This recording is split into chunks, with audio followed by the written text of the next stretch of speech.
In Hull there is always something happening in the music scene. From huge city festivals to small and intimate gigs, the city is oozing with talent and places to go.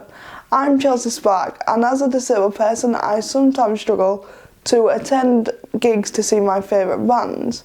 This is often due to poor wheelchair access and lack of facilities to suit my needs. And with there being 11 million disabled people in the UK, I bet I'm not alone with this problem. I've spoken to different venue owners and promoters across the city to find out more about disabled access and inclusivity in the music scene. Very Mac on a beat and it's Max on the mic, guaranteed to give you what you like. So if all y'all are feeling nice, somebody say it's right. My idea show you how to MC, live and direct from Hull City. My idea show you how to MC, live and direct from Mid-Jarry. My idea show you how to MC, live and direct from Hull City. My idea show you how to MC, live and direct. I've come to the new Adelphi Club, which is probably one of the most well-known music venues in Hull. It has been open for over 30 years and has opened its doors to some of the most well-loved bands, including Oasis, Kaiser Chiefs and even the House Martins. I'm here to talk to Adelphi's manager and one of their promoters to find out how they cater for people with disabilities. Hello, I'm Matt Oliphant. I'm the venue manager at the new Adelphi Club. I'm Casey Stead. I'm generally a barman and occasional booker and promoter. And we do have and have had very regular patrons with disabilities and things like that. That we have seen or do see once a week, and they come along to say every punk gig, or they come along to every time a certain person's playing or whatever. So yeah, it does happen a lot here. A friend of mine, Chris, he's recently said, he finds the Adelphi is his safe space. Chris has Asperger's and has struggled getting out in the past to social events, but he finds the Adelphi Club welcoming, and that's the most important thing to us as well. Like, it's an old building that only has some setbacks in accessibility, like every old building will have. But what's much more important is for the staff and for Jacko, who owns the place, to make sure that it is a welcoming space and a safe space for anybody. And then we're not just talking about accessibility or disability, we're talking about LGBTQ there as well, and everything else. It's just young people, old people, comfortable to come and just watch live music at the Adelphi. That's the most important thing to us anyway.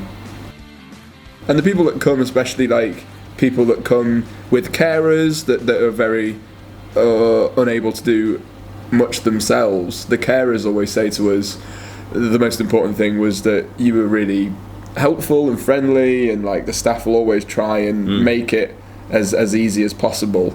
But we haven't got a disabled toilet. No. But our toilets are large. Yeah. And generally, and we've never had any accessible. complaints. Yeah. There are changes on the way. The biggest change, and we're not talking structurally here, so much as we've just become a community interest company. So a CIC, which is a bit like a charity. It just means that certain kind of revenues that have never been able, some like funding and stuff that we've never been able to access before, we can now have the ability to try and access. It doesn't mean that we're going to get thousands of pounds thrown at us, but it means that we can apply for it now. I think the world's our oyster as far as modifying it. It's just how angry people would be if we started knocking walls down in the Adelphi. My name is Dom Smith. I am the editor of Soundsphere magazine and the founder of WARO, or Wobbling About and Rocking Out. I have cerebral palsy. It's affected me my entire life. Basically, it involves tightening of the limbs, which means that I have to walk with two sticks.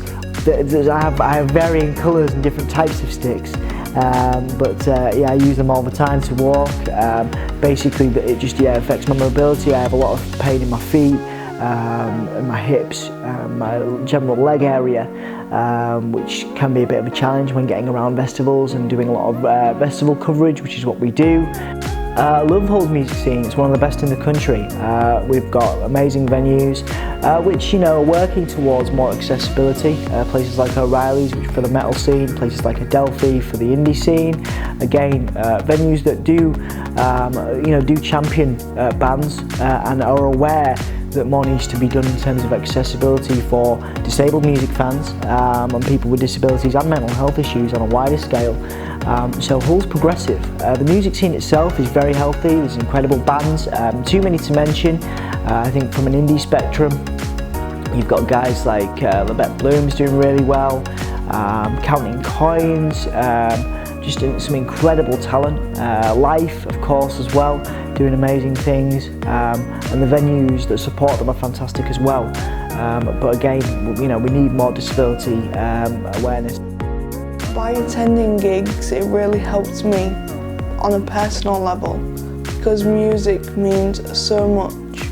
It's my escape from reality. The lyrics to a song can become 1,000 words and it can mean so many different things. I take different meanings from different songs and sometimes they give me that little bit of strength, or it can encourage me to go, you know what, live life to the best and move forward and don't let anything stop you. I'm Danielle and I'm the promoter for the Polar Bear. In terms of gigs, we run sort of free entry events, so we will sort of see maybe a handful of disabled people throughout sort of the month. I suppose as many as we would have at Fruit as well, which was our other venue. So we do get sort of wheelchair users at the pub, but I wouldn't say it's that many at this moment in time, and maybe that's due to sort of the difficulty to get into the pub. The Polar Bear's been here since the 1800s, so it's quite hard to accommodate for disabled access. We have sort of a step immediately as you enter the venue again, because we're a Grade 2 listed venue. It is difficult to change certain aspects of the pub, and we are a pub at the end of the day. Having said that, we are working towards a refurbishment, sort of hopefully by the end of the year, which means we'll have a lot better disabled access, disabled toilet, and hopefully a better viewing platform so everyone can see a show a lot better than they can currently.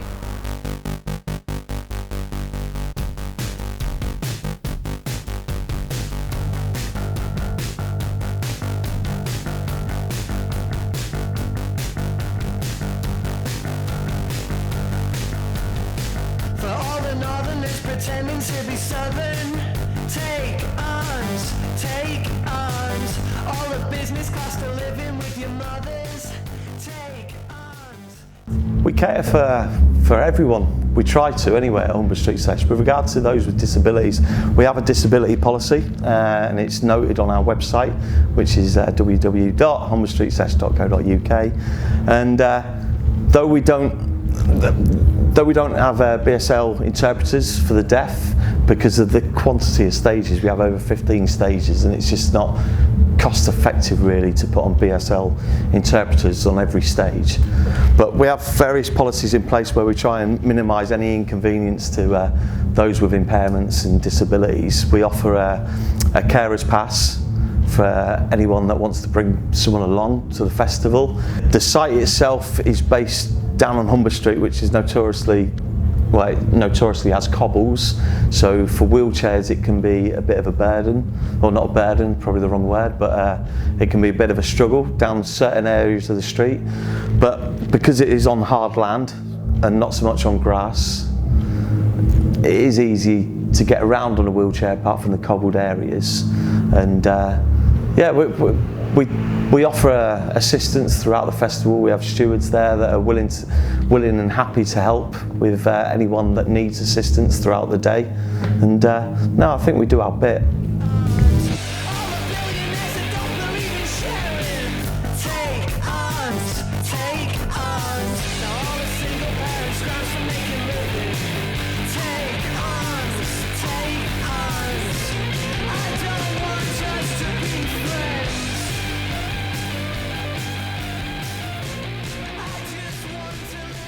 Well, it was the first time that we used the west side of the marina. We needed that space because of basically we were like a victim of our own success from previous years, having like 30,000 people down on just the east side of the marina.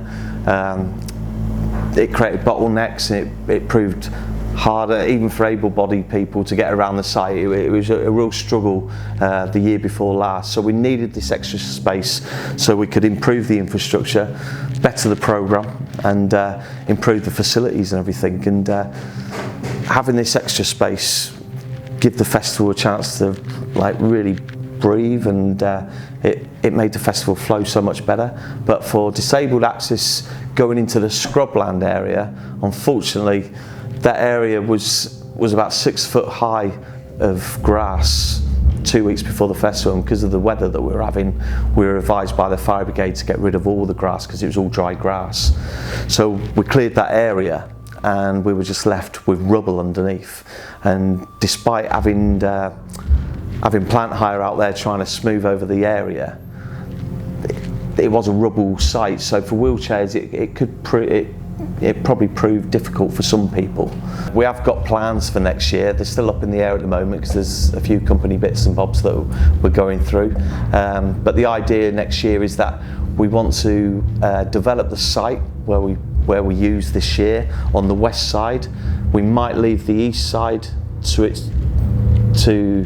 their own devices and let the businesses flourish on the east side, and the festival will just take place on the west side.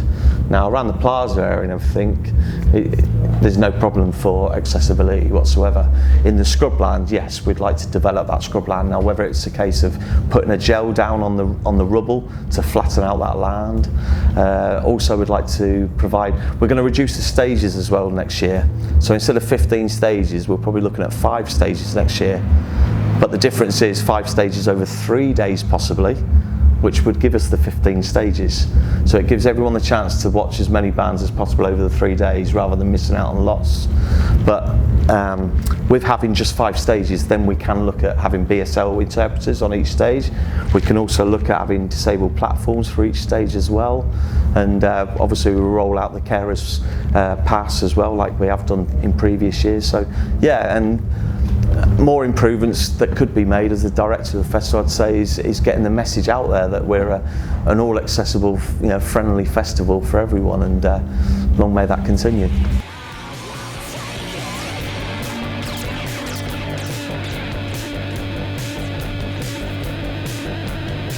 Do you think the Southerners who wish that they were Northern? 'Cause we're all weekend zombies drinking through the boredom.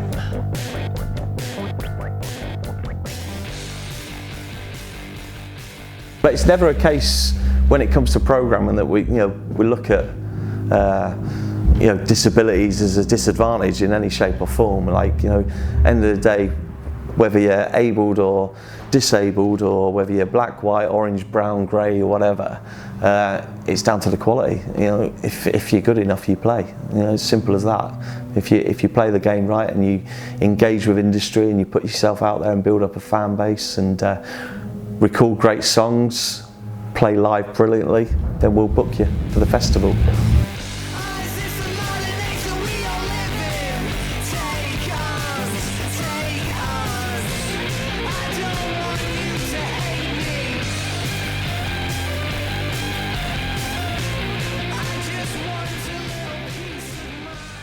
I just want everyone to benefit from the festival that we put on. It's a great thing for the city. It's a great thing for local bands and local creatives, and I fully believe that as a socialist, if we all work hard together, we should all share the rewards together. And it doesn't matter whether you're abled or disabled or black or white or whatever. It's there for everyone. It's a big community music and arts festival that the city should be proud of.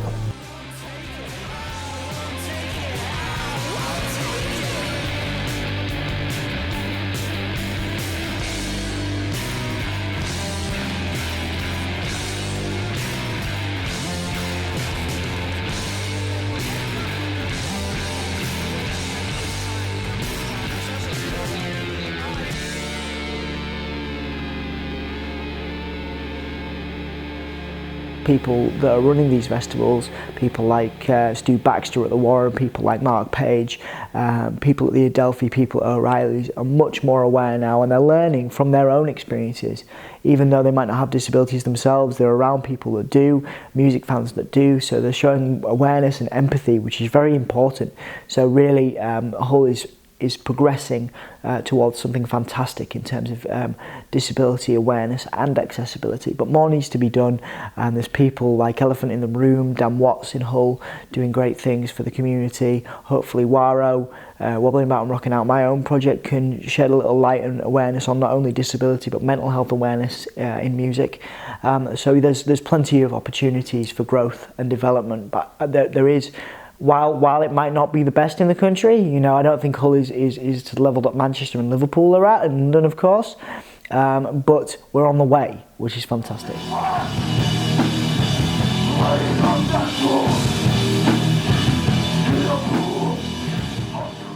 My name is Robert, and I have Asperger's syndrome, and I am a musician in Soundsphere.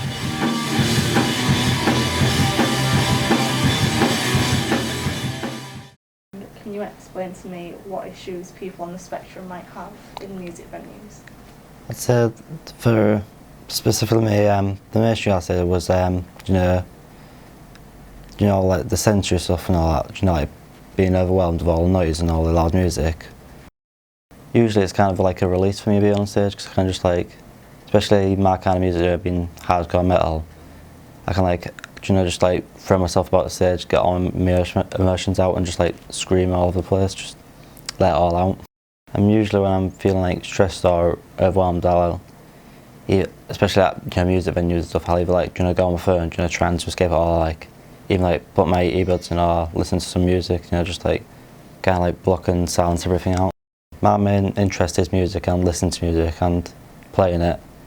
So I think if there wasn't a music scene, I think I'd struggle pretty bad.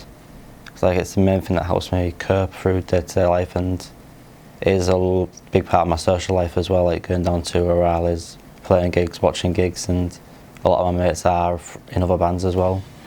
So I don't know what I'd do without that social circle. O'Reilly's on Beverley Road has been open for the past 5 years and is home to live music, boxing, stand-up comedy and so much more. I spoke to owner and promoter Darren Bunton about how they care for disabled people. For accessibility, we have ramps we use at the back of the building, so if people struggle to get up the steps at the front of our building, which we know is an issue, we can help them in through the back. Also, once people are actually into the venue, all our toilets and bars are all on one level, so people don't have to be fighting their way up or down steps all the time if they have physical disabilities. We don't have an official disabled toilet, but we do have separate toilets in the building that are only used by staff and can be used by disabled people, so you don't have to be fighting your way through a big crowd of able-bodied people if you need more room to move around. In terms of the lights, do you do anything for disabled people in terms of that? We don't particularly, but if we're made aware of anyone with any issues with the lighting, we'll obviously make sure we don't do what would cause them problems. Our lighting system is quite flexible, so we can actually allow for things like that. Roughly how many disabled people do you get coming to the venue? We don't have a lot. It's the people who do come who do have disability issues that tend to be quite regulars now. We have a few disabled musicians use the building and play in bands or have put events on here, so it varies. I couldn't say there's like 50 every year or 10 each year, it depends what the events are. We'd love to actually build a proper ramp at the front of the building, so at the minute it's basically 4 steps in and 4 steps down into the bar area. We'd rather have like a proper ramp, so it's a lot easier for people with any mobility issues to get in, and to make it even easier for them to move around in the building. We would like to build our own, as some of the plans we've got for the building is to build some new toilet blocks as well, and when we did them we'd obviously include much better disabled facilities within them than what we've got at the moment. Like any small independent business and venue, our big problem is raising capital to be able to implement all these ideas. At the moment we're pretty much on a bit of a downturn in the economy, so having the spare cash to invest into the building, and facilities is a bit of a struggle, but we will get there at some point. Recently I got asked the question, would I be able to manage on my own? Well, that's the thing. With my anxiety levels and with my fear of going out alone, I would find it really difficult to attend gigs or venues on my own. So I find it really helpful at some places where you can get a +1 to go with you, but not all places allow that. Especially with like certain buildings with the ramp situations, some are really steep, so I wouldn't be able to get in on my own. Other places are really well adapted, it just depends where you go. I think that I think the best thing is to, as I've found nationally, internationally with venues, pre-prepare. You know, contact the venues before you come in. Say, this is my situation, this is my disability, this is what I need, can you help me with that? You know, don't go in there saying, I need this, I need that, I need that. You must provide it for me, because unfortunately, you know, if somebody doesn't have the disability that you have, if somebody doesn't understand, you know, they're not gonna know, because they don't have it. They haven't experienced it themselves. So the best thing you can do is pre-warn someone, pre-prepare someone, call the venue, ask them what accessibility they have, and if they don't have the means, then perhaps they can make some adaptations. Perhaps they can bring a ramp in. Perhaps they can give you a seat in the venue. So the biggest thing I would say to anybody who's afraid, who's nervous about going to shows, is pre-plan. Know if there's something you really want to go to, make sure you bring a friend along with you. Make sure you've spoken to the venue, and any reasonable adaptations that can be made should be made. Any good venue, any decent venue in Hull, nationally, regionally, wherever, should be able to make those adaptations for you. I've come to the Burness Arena, which is Hull's newest music venue. It is owned by Hull City Council and cost £36 million to build. The arena can hold 3,500 people and is managed by SMG Europe, which also manages 220 venues worldwide. Burness Arena's manager Dan Harris gave us a tour and told us more about the venue. The building has been designed with accessibility in mind, so from the outside there are flat access points or gentle slopes into the main plaza at the front of the building, and then once inside the building through the automatic doors, there are on every level there are many features that have been designed into the building, including a whole number of accessible toilets. And one of the strong features is each of the bars has a low-level bar, so that any wheelchair users can come to any point in the bar. And that was a decision we made after lots of discussion, looking at other venues that have adopted this same design. And for us, that's the true nature of accessibility. It's not pushing anyone in a chair to one end of the bar, it's making the whole bar accessible. And then we have wheelchair positions around the venue on each level, so again we're not just confining wheelchair users to one particular space of the venue. On every level next to the stairs we have refuge points, so they have evac chairs located there and call points as well, so our evacuation strategy and contingency plans allow for for chairs to be safely, or chair users to be safely taken out of the building. So the design in terms of accessibility is not just front of house but also back of house, so artist dressing rooms, changing rooms, the office suite as well, so yeah, that's all over the building. After speaking to people, it is clear to see that times are definitely changing, and accessibility to venues and buildings is improving every single day. We still have a long way to go to make it accessible for all, but one day hopefully it'll become a world where we don't have to worry about can we get somewhere, can we access somewhere, or can we get involved. It should just be open to everyone.